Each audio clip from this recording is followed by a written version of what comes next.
तो 2022 की चुनौती पार आगे क्या सरकार? जी, आज बात इसी मुद्दे की होगी क्योंकि मसला 2023 की चुनौतियों से जुड़ा है। चुनौतियां सरकार के सामने 22 की चुनौतियों को तो पार कर गई सरकार, मगर 23 की चुनौतियां अभी हैं आपार। 23 में जो चुनौतियां हैं उन चुनौतियों का भी जिक्र बहुत जरूरी हो जाता है, क्योंकि मसला सिर्फ और सिर्फ यूनिफॉर्म सिविल कोड तक सीमित नहीं है। ना मसला जबरन धर्मांतरण रोकने के लिए सख्त कानून से जुड़ा है। 22 में कई ऐतिहासिक फैसले लिए, लेकिन सबसे बड़ी बात यह रही कि चुनाव खुद का हार के भी धामी सीएम के पद तक जा पहुंचे एक बार फिर से, यानी कि दूसरी बार। फिर उपचुनाव हुआ, उपचुनाव में ऐतिहासिक जीत हुई। इस दौरान धामी सरकार ने कई फैसले तो लिए, मगर यूके एसएससी परीक्षा धांधली का मामला भी चुनौतीपूर्ण बन गया। उपचुनाव में रिकॉर्ड तोड़ जीत तो हासिल की, लेकिन महिला आरक्षण विधेयक लाकर भी धामी ने अपनी धमक का एहसास करवाया। स्थानीय महिला के लिए सरकारी नौकरियों में 30% आरक्षण का भी जिक्र हुआ, मगर विधानसभा बैकडोर भर्ती मामले ने सरकार का सिरदर्द बढ़ा दिया।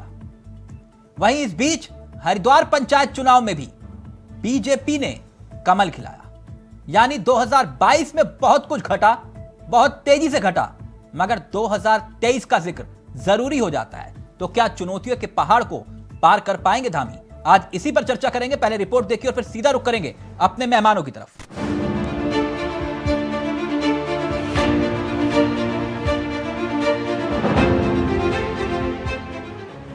उत्तराखंड राज्य के लिए साल 2022 शुरुआत से ही चुनौतीपूर्ण कहा जा सकता था, क्योंकि राज्य ने कोविड-19 में कई ऐसी चुनौतियों का सामना किया जिससे राज्य के सामने विकास के पथ पर वापस लौटने की सबसे बड़ी चुनौती थी।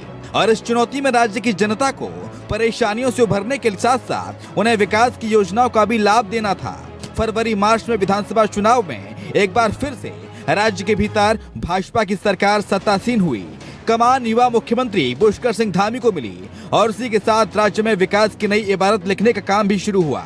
विकास की नई इबारत लिखने में केंद्र सरकार की भी अहम भूमिका रही, जिससे राज्य को हर संभव सहयोग देने का जो वायदा पूर्व में किया गया था, उस वादे को निभाने का काम किया गया। बीजेपी दावा कर रही है इस साल बेमिसाल रहा। इस वर्ष विधानसभा चुनाव में भारतीय जनता पार्टी ने माननीय प्रधानमंत्री श्री नरेंद्र मोदी जी के आशीर्वाद और माननीय मुख्यमंत्री श्री पुष्कर सिंह धामी जी के कुशल नेतृत्व में पिछले सारे मिथक तोड़ते हुए पुनः विजय प्राप्त की और फिर राज्य में भाजपा की श्री धामी के नेतृत्व में सरकार बनी। सरकार बनने के बाद एक से एक ऐतिहासिक निर्णय लिए जा रहे हैं। इनमें जबरन धर्मांतरण कानून पारित किया गया। इसके अलावा महिला आरक्षण के बारे में भी विधेयक पारित हुआ। साथ ही नए भू कानून को लेकर के भी जो है तैयारी की जा रही है और कमेटी के द्वारा अपनी रिपोर्ट दे दी गई है। जीरो टॉलरेंस की नीति का पालन करते हुए भ्रष्टाचार पर कड़ा रुख अपनाया गया और इसमें कई बड़े बड़े अधिकारी जो हैं वे जेल गए और कई परीक्षाएं रद्द की गई और गलत ढंग से नियुक्त किए गए लोगों को बर्खास्त भी किया गया। भाजपा ने उत्तराखंड में उस मिथक को तोड़ा जिसमें कहा जाता था कि सरकार रिपीट नहीं होती। भाजपा की सरकार सत्ता में 47 विधायकों के साथ दोबारा वापस आई। साल 2022 के विधानसभा चुनाव में मुख्यमंत्री पुष्कर सिंह धामी खटीमा से विधानसभा चुनाव हारे, लेकिन मुख्यमंत्री की हार के बावजूद भाजपा ने प्रचंड बहुमत के साथ सत्ता में वापसी की। ऐसे में भाजपा हाईकमान ने मुख्यमंत्री पुष्कर सिंह धामी के चेहरे पर भरोसा जताते हुए उन्हें प्रदेश में दूसरी बार मुख्यमंत्री बनाया। उत्तराखंड के इतिहास में ये पहली बार है जब किसी मुख्यमंत्री को विधानसभा चुनाव में हार मिली, लेकिन पार्टी ने उन्हें फिर से मुख्यमंत्री बनाया। इतना ही नहीं, यूनिफॉर्म सिविल कोड को लेकर पहली कैबिनेट में फैसला लिया गया। यूनिफॉर्म सिविल कोड के लिए 5 सदस्यीय कमेटी का गठन किया गया, मगर चुनौती के रूप में अंकिता भंडारी हत्याकांड के खुलासे का दबाव हो या फिर साल 2022 में पौड़ी के अंबिकेश्वर क्षेत्र के अंतर्गत अंकिता भंडारी हत्याकांड इस साल का सबसे बड़ा मुद्दा है। यानी कि 2022 तो गुजर गया, अब 2023 की तैयारी के वाकई में चुनौतियों के पहाड़ को धामी पार कर पाएंगे। Bureau report, India voice.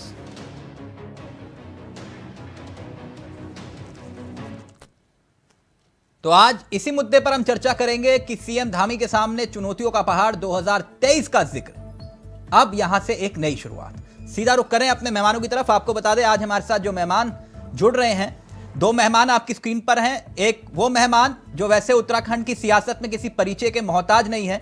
हमारे साथ उत्तराखंड कांग्रेस के सबसे अनुभवी चेहरों में से एक पूर्व मंत्री, कांग्रेस के दिग्गज हीरा सिंह बिष्ट जी इस कार्यक्रम का हिस्सा बन चुके हैं। बिष्ट जी, बहुत बहुत स्वागत है आपका। हमारे साथ विपिन कैंथोला जो कि प्रदेश प्रवक्ता हैं और बीजेपी के युवा चेहरों में से एक हैं। विपिन जी, आपका भी बहुत बहुत स्वागत है।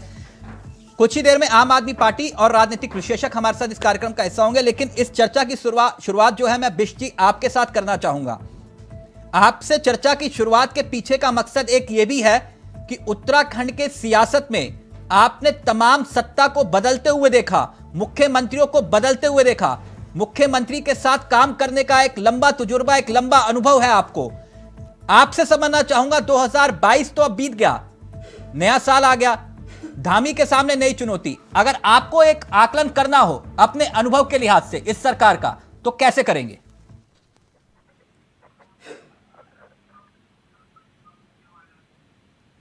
बेशी, मेरी आवाज आ रही है सर आपको? जी मैं सुन रहा हूं आपकी आवाज। जी बेशी, मैंने कहा कि आपके पास तो इतना लंबा तजुर्बा अनुभव है, मुख्यमंत्री बदलते हुए देखे, सरकारें बदलती हुई देखी, आपने विभागों को चलाया, आपका अनुभव क्या कहता है इस सरकार को लेकर?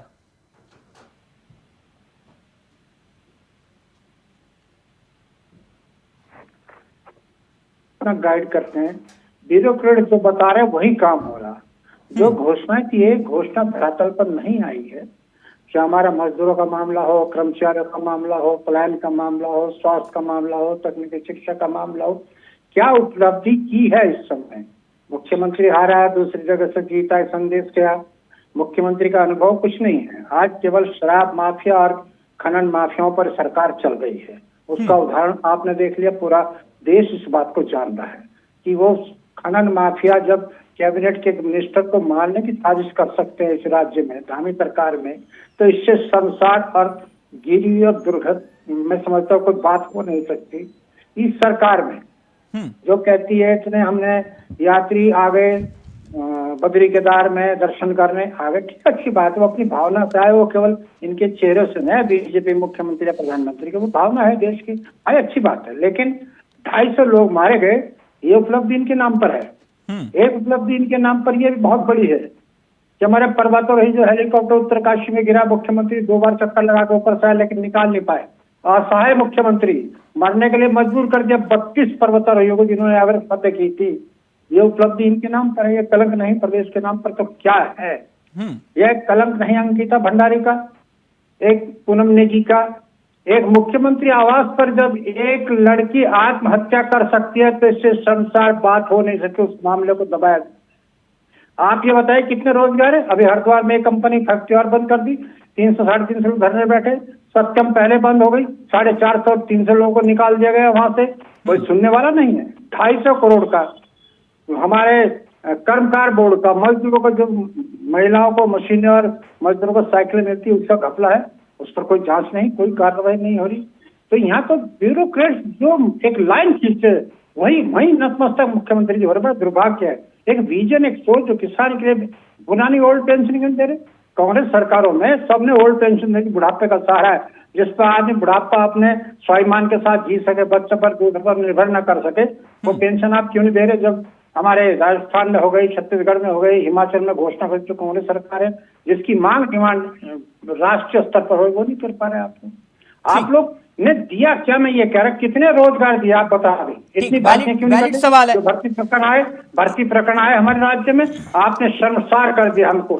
चाहे फॉरेस्ट गार्ड की भर्ती हो, पुलिस की भर्ती हो, चाहे हमारे बिल्कुल बिष्ट जी, मैं आप ही के सवाल लेकर जा रहा हूँ।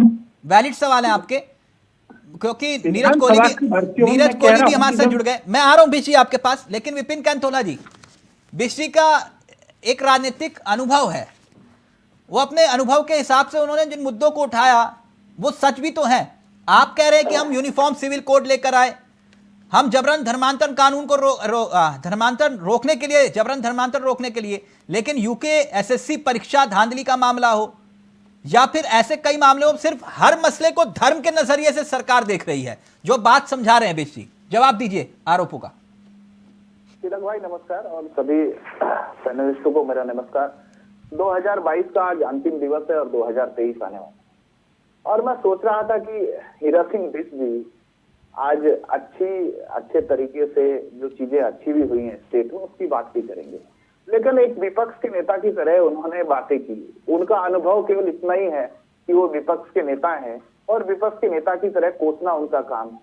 हीरा सिंह बिष्ट जी, इस प्रदेश के अंदर आपकी सरकार रही, अब मैं तो इस ओर जाना नहीं चाहता था, लेकिन आप खुद अगर जो इस ओर एंगल मोड़ के ले गए हैं, आपकी सरकार रही। आपकी सरकार जब रही, प्रदेश के अंदर क्या हालात हुए हैं, किस प्रकार से एक समय था कि डेनिस के नाम से प्रदेश के मुखिया को जाना जाने लगा था। तिलक भाई, मैं शोर नहीं जाना चाहता था, लेकिन उन्होंने बुलवाया। हमने धर्मांतरण कानून बनाया। ये कहते थे, देखिए कि अभी कुछ दिन पहले ही आपकी डिबेट में थे, ये कहते थे कि इस कानून को सख्त करने की आवश्यकता क्यों है। तो उसका जिस प्रकार से हमें जो अंदेशा था उत्तराखंड सरकार को, भाजपा सरकार को अंदेशा दिखा, उस पर हम और सख्ती से काम कर रहे हैं। और उसमें मैंने कहा भी पिछली बार डिबेट में आपको कि जन जागरण के माध्यम से हमारी सरकार भी और हमारा संगठन भी दोनों जनता के बीच तक जाएंगे। इस कानून की कितनी बेहतरी और हो सकती है उस पर काम करेंगे। 30% आरक्षण, 36 आरक्षण का मामला जो था, जिसमें उत्तराखंड सरकार ने निर्णय लिया, आप देख सकते हैं कि एक जीवन में उत्तराखंड के लोगों की बहुत बड़ी आस थी कि उत्तराखंड के अंदर रेलगाड़ी चले, उस पर भी हमारी सरकार ने काम किया। आज रेलवे कर्णप्रयाग तक जाने के लिए तैयार है। आज वो सपने पूरे हो रहे हैं। डबल इंजन की सरकार में तिलक भाई, जिस प्रकार से आपने देखा होगा कि एक इतिहास रहा है उत्तराखंड की राज्य का, कि एक बार कांग्रेस की सरकार आती है, एक बार भाजपा की सरकार आती है। इस बार लोगों ने सरकार नहीं बदली, रिवाज बदला, और जो सारे नहीं विपिन जी, उनको रखने का काम उत्तराखंड की बात जो बिष्ट जी कह रहे हैं, आप हर मसले को धर्म के नजरिए से देख रहे हैं। क्या कभी किसी ने सुना कि उत्तराखंड में लैंड जिहाद जैसा मुद्दा सामने आएगा? मतलब लव जिहाद तो हम सुन रहे थे, लेकिन लैंड जिहाद भी आ गया। ये कई गंभीर मसले हैं। अंकिता भंडारी हत्याकांड, यूके एसएससी, बैकडोर विधानसभा में भर्ती धांधली का मामला, तो ये क्या उपलब्धि के रूप में देखा जाएगा?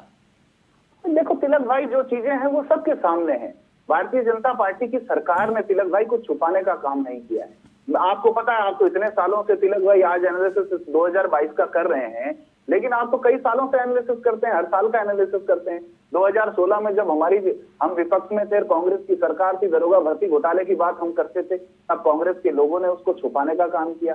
केवल किसी आयोग के अध्यक्ष को हटा देने से कुछ काम नहीं होगा। आज अगर जो उन्होंने गलती की तो जेल के अंदर है ना, आज जेल के अंदर है। आज की घटना है कि 3 भर्तियां हुई है। 2 कांग्रेस के जमाने में जो बीडीओ डीपीडीओ की भर्ती हुई थी, उस पर भी आज निर्णय हुआ है। तो हमने छुपाने का काम भी किया है। हमने जनता के बीच में अगर जो चीजें आई हैं उसको परोक्ष रूप से उस पर काम करने का। उमा जी भी हमारे साथ जुड़ गई, लेकिन पहले बिष्ट जी जल्दी से जवाब दे दीजिए। वो ये कह रहे हैं कि यूनिफॉर्म सिविल कोड का क्या आप विरोध करते हैं? जबरन धर्मांतरण कानून को रोकने का हम जिक्र करते हैं, आप उसका विरोध करते हैं। क्या यूके एसएससी परीक्षा धांधली में एक्शन में नहीं लिया सरकार ने, या फिर महिला आरक्षण विधेयक को लेकर क्यों नहीं बोल रहे बिष्ट जी? जवाब दीजिए। तिलक भाई, बहुत अच्छी बात हमारे साथी ने कही कि सरकार की आलोचना केवल कर रहे, समालोचना होनी चाहिए। अच्छे काम होते हैं तो अंकिता तो पूरे देश में शर्मसार किया, भर्ती घोटाले ने शर्मसार किया। 2 ही ऐसे पहले बिंदु हैं कि दो गाड़ी के 2 टायर पंक्चर हो रखे, कानून व्यवस्था का और रोजगार का।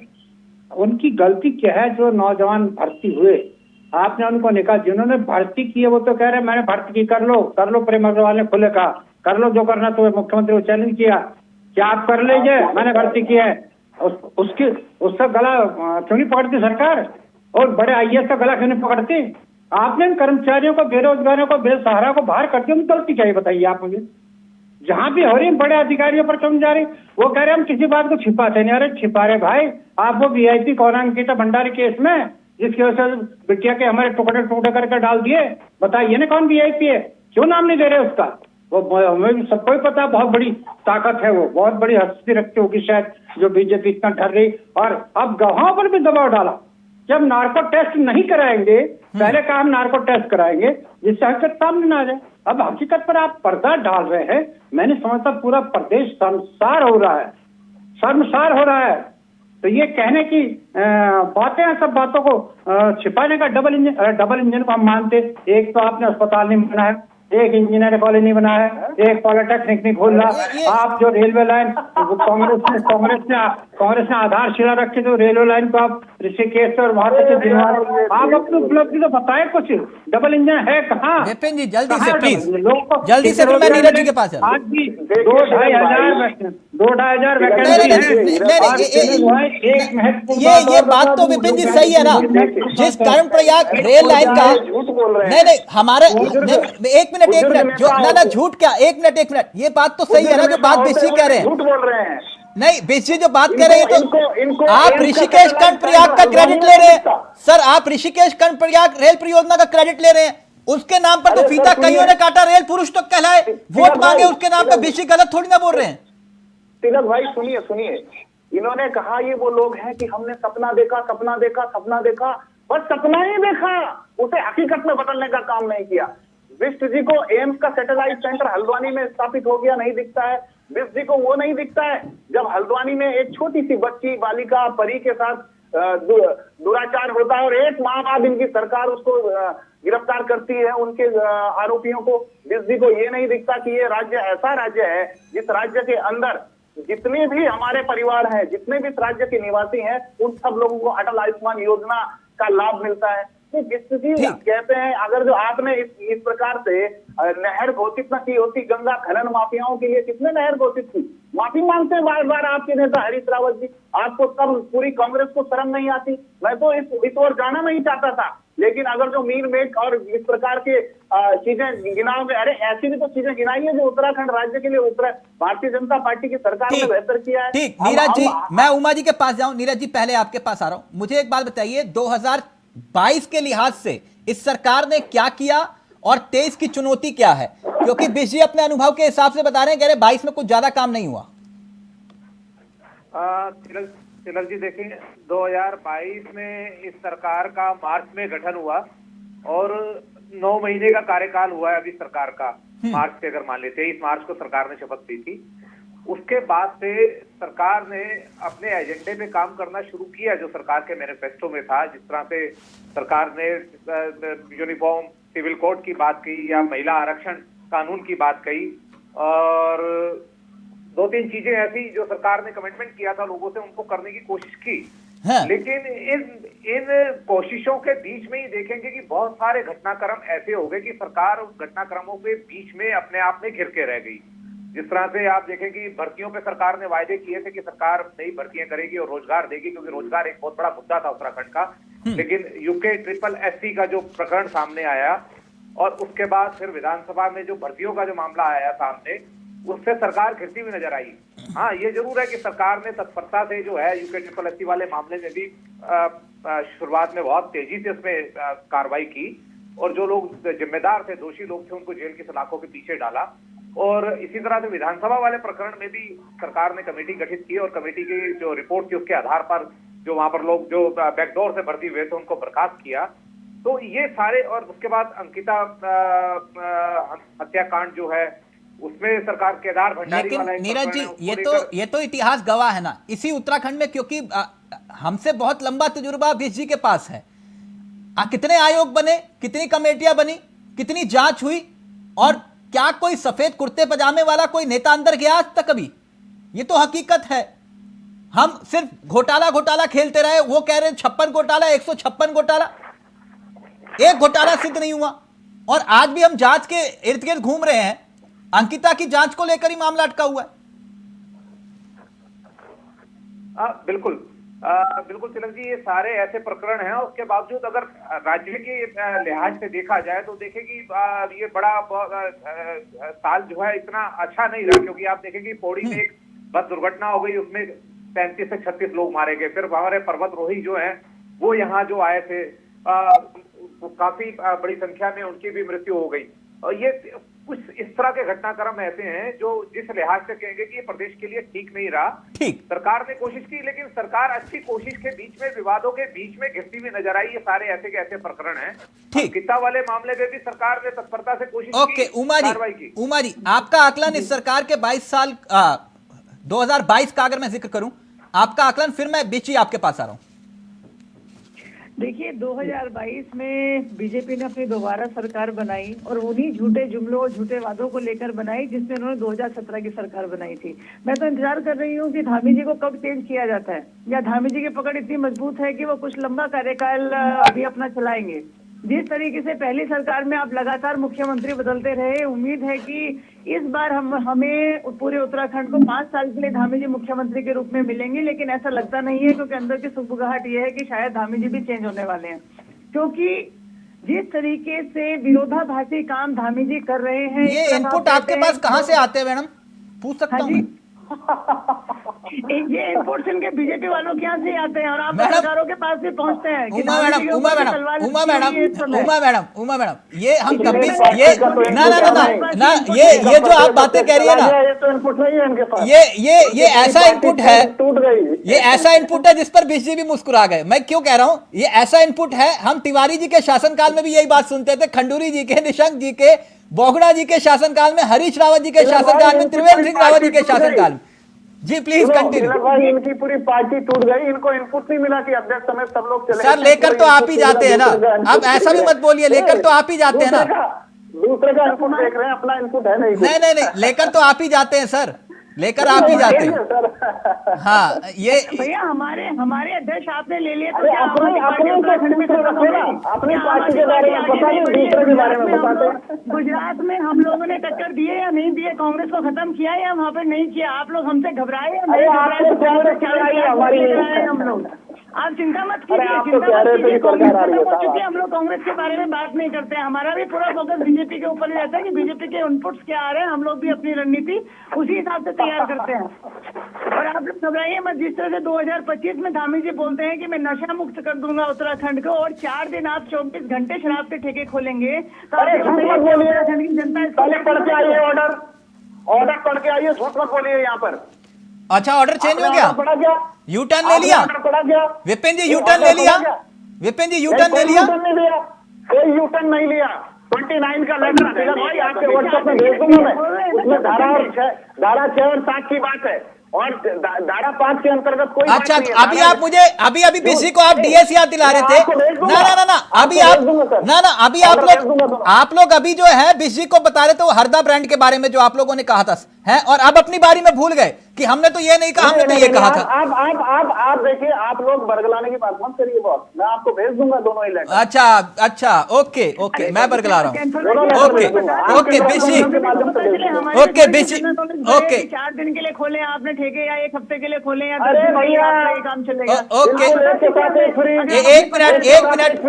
एक मिनट उमा जी, एक मिनट बीसी, हम एक बात समझना चाह रहे थे, मैं क्योंकि इस बात को बार बार जोर इसलिए दे रहा हूं, एक सरकार की सोच होती है, एक नजरिया होता है कि हमने करना क्या है, हमारा रोड मैप क्या है। उदाहरण के तौर पर मैं तिवारी सरकार का ही जिक्र करता हूं। तिवारी सरकार के वक्त आपके पास जो विभाग था, परिवहन विभाग, आपने कहा कि मैं इस परिवहन विभाग को लेकर जो है इंप्लीमेंट करूंगा, यहां तक कि आपने आरटीओ में जाके छापे तक मारे, हमने खुद देखा, प्रत्यक्षदर्शी रहे हम लोग। तो आपने कहा कि ये आईटी पार्क है, इसका सपना साकार करना है, सिटकुल है, पिटकुल है, ये तमाम ऐसे फैसले आप लोगों ने सरकार के लगती है। लेकिन सरकार आज धर्मांतरण कानून, यूनिफॉर्म सिविल कोड, लैंड जिहाद, लव जिहाद की बात भी कर रही है, लेकिन आप इस बात को भी देखिए कि महिला सशक्तिकरण के लिए भी तो सरकार ने कदम आगे बढ़ाया, तो फिर उसका जिक्र क्यों ना करें हम? बिल्कुल करना चाहिए। मैं ये कह रहा हूँ, प्रदेश में विकास को कहाँ गति दी? नारे, थोते नारे, धर्मांतरण से पेट नहीं भरेगा, ये अपनी जगह हो सकता है महत्वपूर्ण हो, लेकिन उससे महत्वपूर्ण है रोजगार, उससे महत्वपूर्ण है किसान के उपज का मूल्य उसको देना, उससे महत्वपूर्ण है पलायन को पहाड़ों पर रोकना, उससे महत्वपूर्ण अस्पताल, टेक्निकल एजुकेशन। आप लोगों ने भी तो नहीं रोका ना बीसी, कंपनी सर्च कर दी बीसी, हमने आप लोगों ने भी तो नहीं रोका था। पॉलिटेक्निक इंजीनियरिंग कॉलेज खोले तो द्वाराहाट में और पौड़ी में, आपने एक इंजीनियर कॉलेज को रोजगार कहाँ देंगे? उस समय हमने 100 नई बसें सबसे महत्वपूर्ण बात पर ये बता रहा हूँ कि मैं ये बताना चाह रहा हूँ कि हाई कोर्ट ने संविदा कर्मचारियों को हाई कोर्ट ने संविदा कर्मचारियों को लेकर आदेश किया कि इनको रेगुलर करो, रेगुलर करने में तकनीकी दिक्कत है तो इनको समान कार्य का समान वेतन दो। उत्तराखंड हाई कोर्ट ने, हम बड़े आभारी हैं उसके, जो कर्मचारी 35,000 धक्के खा रहे। वो ये बीजेपी की सरकार है, पहले हिंदुस्तान के इतिहास में सुप्रीम कोर्ट चली गई, जब अपने कर्मचारी की तनख्वाह नहीं बढ़ाएंगे, समान कार्य का समान वेतन नहीं देंगे, शर्मसार, इससे गिरी बात कुछ नहीं हो सकती। जल्दी से विपिन जी, फिर मैं कॉली जी और फिर उसके बाद आपके पास आ रहा हूँ। और एज हो गए, वो कहीं के लिए, अरे ये तो कांग्रेस के लोग कहते हैं लोकायुक्त नहीं बना रहे, आप कानून नहीं ला रहे, आप क्या आप ये बताए ना, इससे बड़ी शर्म की बात क्या होगी? ये तिलक भाई, मैं कांग्रेस के लोगों को भी जवाब दे दूं और आपके चैनल के माध्यम से तमाम उन चीजों को भी साफ कर दूं कि जो बात करते हैं लोग कि एनडी तिवारी के समय पर ये हो गया, एनडी तिवारी के समय पर वो हो गया। हमें वो समय याद करना चाहिए कि 2004 में अटल बिहारी वाजपेयी जी नैनीताल आए थे और विशेष औद्योगिक राज्य का पैकेज का दर्जा जो है उत्तराखंड को अटल बिहारी वाजपेयी जी ने दिया था और उसी उद्योग नीति के तहत उत्तराखंड के अंदर औद्योगिक जो क्षेत्र है उनका गठन किया गया। विपिन जी, अटल जी एक बात बोलते थे, छोटे मन से कोई बड़ा नहीं होता। विपिन जी, छोटे मन से कोई बड़ा नहीं होता। नहीं, श्रेय ऐसा नहीं है ना कि आप अच्छा मीठा मीठा गप गप और कड़वा कड़वा थू थू, क्या नहीं करता। ये भाजपा का ही दृष्टिकोण है तिलक भाई, ये भाजपा का ही दृष्टिकोण है जो उत्तराखंड राज्य मिला, औद्योगिक पैकेज हमने दिया और जो कांग्रेस जल्दी से प्लीज जो नींव है, जो नींव रखी गई वो हमारी बदौलत रख गई, हमारी जो सोच है उसके तो सर अगर क्रेडिट चाहिए तो फिर आप फिर राजधानी को लेकर भी ले लीजिए, है ना? परिसंपत्तियों की घोषित कर दिए ग्रीष्मकालीन, उत्तर पूर्व राजधानी भी हमने घोषित की है ग्रीष्मकालीन। जवाब ले लीजिए बेसी का प्लीज जल्दी से। मैं इस बात से सहमत हूँ कि तिवारी जी ने औद्योगिक पैकेज लिया जिसमें 3.5 लाख रोजगार मिला, वाजपेयी जी से मिले थे, प्रधानमंत्री से, उस बात को हम निगरानी कर, लेकिन आज आप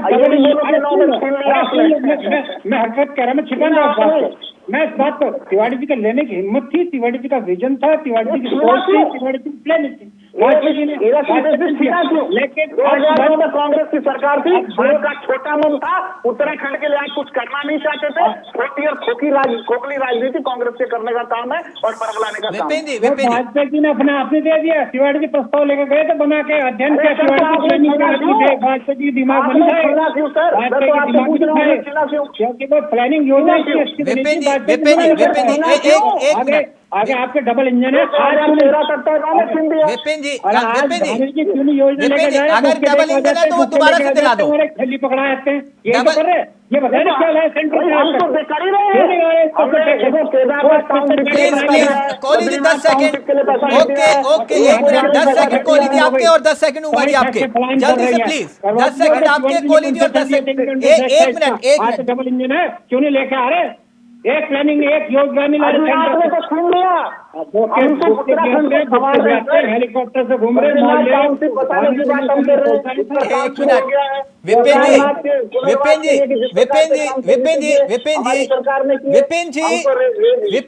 रेलवे की बात कर रहे हैं, विपिन जी राजनीति अपनी जगह है, सरकार कर गए उसी पर आप लोग राज कर रहे हैं। आप कोई नई योजना नहीं, केवल डबल इंजन चिल्ला रहे हैं, डबल इंजन। अरे कुछ नई प्रोग्राम ला के दो, इनकम टैक्स एक्साइज में कंपनी को छूट दो, वो दोबारा आ जाएंगी, हमारे हो जाएगा, वो विजन तो आप लोगों में है नहीं। Please 10 second, Neeraj Kohli please 10 second, please 10 second, Neeraj Kohli ji please 10 second. बधाई देंगे आपको, ये तो बात हम बधाई देंगे, लेकिन नहीं हो पा रहा हूँ, दिक्कत क्या 22 वर्षों में भाजपा कांग्रेस ने दोनों ने एक दूसरे पे आरोप प्रत्यारोप लगा के यहाँ की प्रदेश की जनता को ऐसे उलझा रखा है और आज 22 सालों में स्टेट कहाँ पर खड़ा है ये बीजेपी को भी मालूम है, कांग्रेस को भी मालूम है। ओके उमा जी 10 सेकंड आपके प्लीज। देखिए 47 विधायकों के साथ धामी जी सत्ता सारे केसेस प्राइवेट हॉस्पिटल को भेज दे, वो शोषण करते हैं और दस्तखत करने मुझे भी कभी मैंने 3-4 लेकिन अभी तक महिलाओं के लिए तो बिल्कुल निराशाजनक है।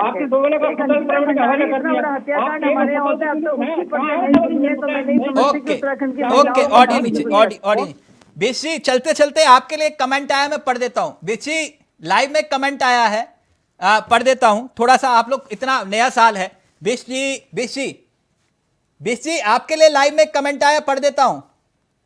आपके लिए लाइव में एक कमेंट आया, पढ़ देता हूं। कहा है कि शेर कभी बूढ़ा नहीं होता। आपके लिए कमेंट आया बीसी, कहा कि शेर कभी बूढ़ा नहीं होता। थोड़ा मूड हल्का करिए। थैंक यू सो मच, बहुत बहुत शुक्रिया। Thank you so much BC, thank you, बहुत बहुत शुक्रिया। विपिन जी आपका भी, नीरज जी आपका भी, और उमा जी आपका भी। लेकिन मसला चुनौतियों का है, तो क्या 2023 की चुनौतियों के लिए सरकार तैयार है? यह एक अहम सवाल है। नमस्कार, जय हिंद, जय भारत, जय उत्तराखंड।